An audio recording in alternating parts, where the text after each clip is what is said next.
10 বছর পরে যদি খুব কাছের বন্ধুদের সাথে দেখা হয় কেমন লাগবে, যাদের সাথে জীবনের সবথেকে ভালো মুহূর্তগুলোর মধ্যে কিছুটা সময় তাদের সাথেও কাটানো হয়েছে। এই অনুভূতি আসলেই বলে বোঝানো কঠিন।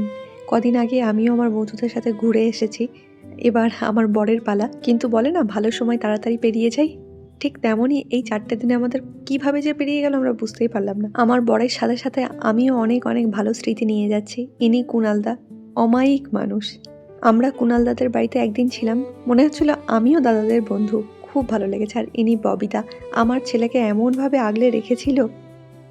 आप लोगों से मिलके मुझे बहुत अच्छा लगा। ये ठीक है ना? मराठी में कुछ बोलो। चांगलं वाटलं तुम्ही आले यवतमाळ. मतलब भी बोल दे भाई. हाँ मुझे बहुत अच्छा लगा कि भाभी आई.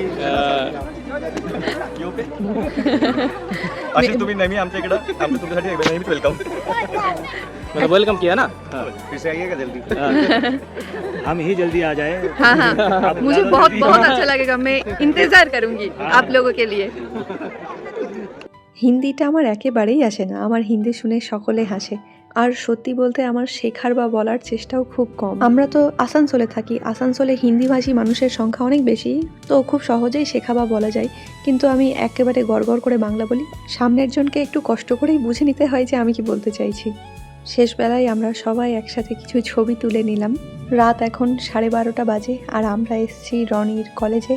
এতটা দূর আসা হয়েছে আর কলেজটাকে তো একবার দেখে যেতেই হতো। রনি ভীষণ ইমোশনাল হয়ে পড়েছিল।